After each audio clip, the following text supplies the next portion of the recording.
Brought to you by Mr. Pros TV, streaming from Tempe, Arizona. And we're live in 5, 4, 3, 2, 1.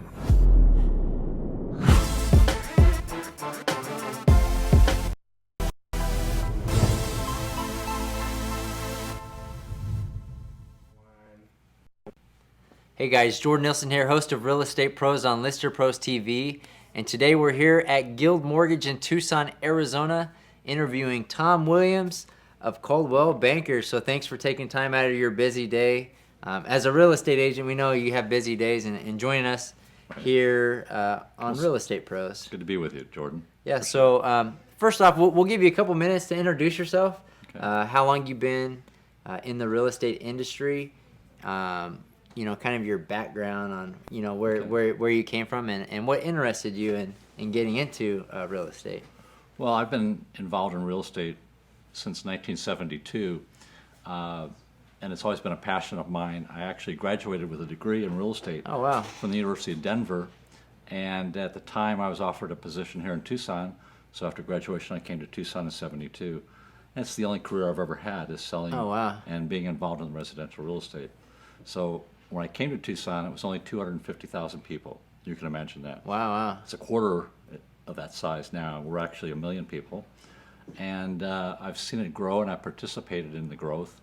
And we raised our family here, and my wife and I are now semi-retired, or she is, and I'm actively involved. So awesome. So what career brought you out here in real estate? Was it being a real estate agent, or was it something in a firm or something? My advisor in college was a consultant to Bill Estes, and Bill Estes was the largest home builder in Tucson. And he was the one who recruited me to come to Tucson. So I worked in the new home side for the first 25 years and enjoyed the selling and marketing of new communities throughout Tucson. So. Awesome.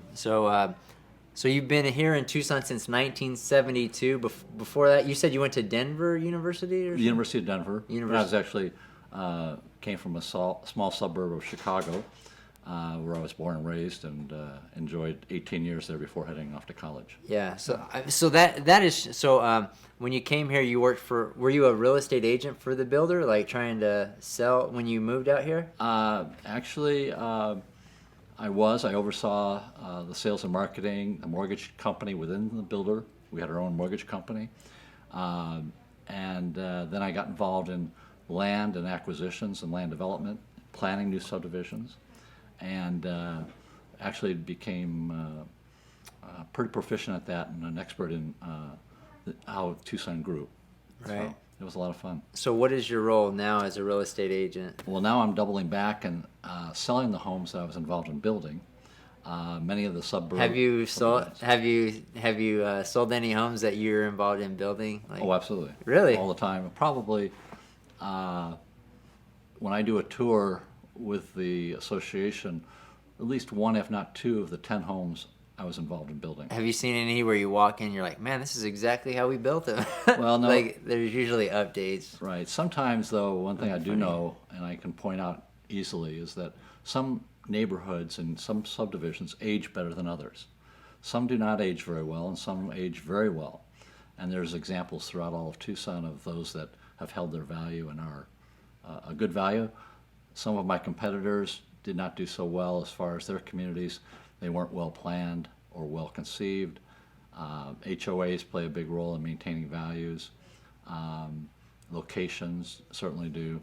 And the time of which the community was developed as far as the economics of the Tucson. So right now, are you just a regular residential real estate, or do you still focus on just specific things, or do you represent buyers and sellers? I focus, and I will always, because it's my specialty, residential real estate. And I work with both buyers and sellers. Okay. Equal, 50-50. Nice. Do you cover all of Tucson? I cover all of Tucson because I know it all, and I feel comfortable in all the different parts of Tucson. And I know the values, I believe, pretty well, and what's the driving forces of each market. Yeah. So what is your favorite thing about living here in Tucson, since you've been here for quite some time? Oh, I think our weather and the consistency that we don't have any natural disasters that befall Tucson. We're not putting our roofs on every third year. We're not worried about flooding. We're not worried about storms. I think the fact that life just continues to move forward and get better and better every year Sure. as Tucson develops. Yeah, absolutely. And you've seen it grow. Like you said, from 250,000 to now over 1 million, Right, yes. or around. I'm not exactly sure It's the right at a population. So it's right at 1 million. Right at 1 million. Wow. So how has real estate? Obviously, you've been in the industry for a long time. How has it changed since you started till today? The role of the real estate agent. Well, it's certainly the biggest one that you see is technology. Back then, it was all NCR paper, 3 parts, handwritten, hand-delivered, crossouts, ink pens, and so it was much different. Plus, the forms were much simpler, too, and life was a lot easier. They were simpler back in the day. Oh, absolutely. And now, with technology, it's almost paperless, and that's perhaps the biggest change. Also, the other biggest change is the number of people trying to muscle in on real estate as far as outsiders, various solicitations from lead generation companies, always trying to promote and to kind of squeeze in and take part of the commission. Sure. So. Sure. So right now in 2018, what are some big business drivers for you, Tom? Well, I think the one thing that I know, and you can document this, is that the new home builders are only producing about 2,200 to 2,400 new homes every year. And in the height of the bubble, they were producing over 10 to 11,000 new Wow. homes. And in a good year back then, a 6,000 unit delivery was a good year.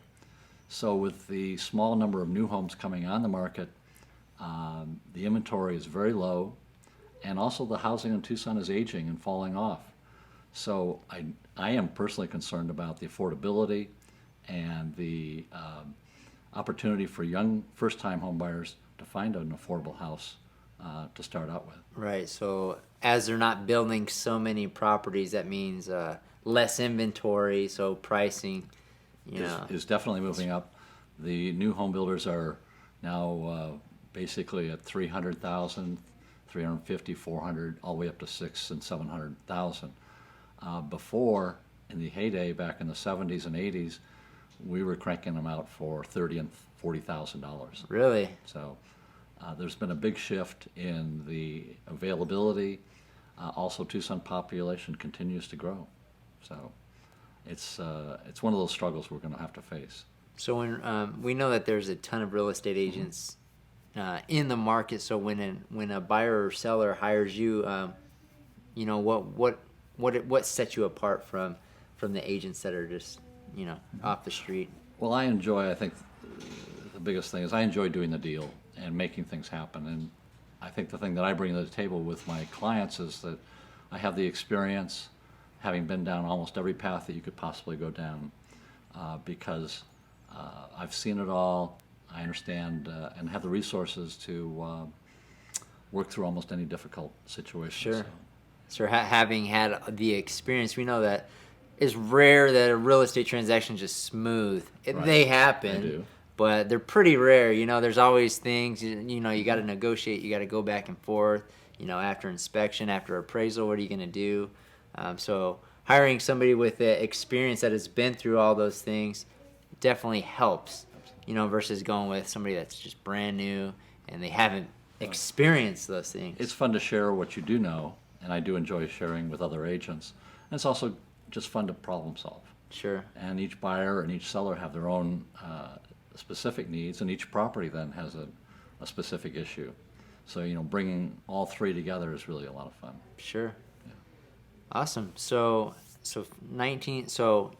how have you maintained or changed actually, I'll ask you, how long have you been an independent agent? I've been 6 years now with Coldwell Banker and the resale side, and I've enjoyed it. It's a new learning experience just to see from the resale side, but It's the same business. So 6 years in resale, but so prior to 6 years, you were still in like new construction? New construction. Oh, wow. Right. So interesting. So I guess some agents that are brand new may be considering going new home sales, and others may just go do their own thing as a resale agent. What are the biggest differences having been heavy on the new build side and now on the resale?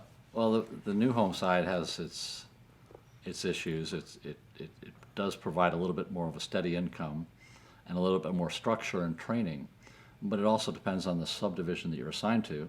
Some subdivisions are very successful. Some subdivisions are not so successful. So that has a big impact on your income and how you get assigned and how you get transferred within the organization. But it's a lot of fun, and new homes are certainly exciting. The new technology, the new building codes, the new products, the new architecture elements, the new master plan communities, that's very exciting. So what are you seeing in the new home builds here in Tucson? Because obviously technology has changed significantly over the last decade, it seems. Right. You got smart homes. Where do you see it going? Well, I think the biggest challenge for the new home builders are going to be where the new subdivisions are going to occur. Because I've watched the politics and I understand the development issues well enough to say that we've pretty much run out of land that's developable within close proximity. So I'm concerned about the commutes and the drives, the infrastructure, and then the employment centers. Where do people work? And that to me is very important. Proximity to your work, to your home, has always been a big factor. So is that part of, the reason why? So what I'm saying is the new builds, is that why you see a smaller number now? Or are they just not super optimistic and they're kind of... No, I think they're very optimistic and they would certainly love to do more, but they are constrained by the supply of land. And land is the biggest driving force in the home building. It's the one raw... Mount Lemon's pretty big. No, I'm just kidding. one of the raw commodities that you can't import. You can import your lumber and your labor. You can import all the materials, but you cannot import land. And the land that has all the utilities that you need and in places where people want to live. So it's a real search to find a good piece of land for a new subdivision. Interesting. Awesome. Well, if somebody watching this is interested in reaching out and asking you some additional questions about real estate new builds, or if they're looking to hire you to buy or sell a home, how does somebody get a hold of you? Well, certainly on the internet, my name, and I've double-checked, it's out there. It's Tom Williams with Coldwell Banker in the Tucson office. And I don't think they'd have any trouble finding me through the internet. Awesome. Well, thank you so much for sharing your knowledge around new home builds and the resale and kind of your experience over time. We really appreciate you taking time out of your day. And we will see you guys on the next episode.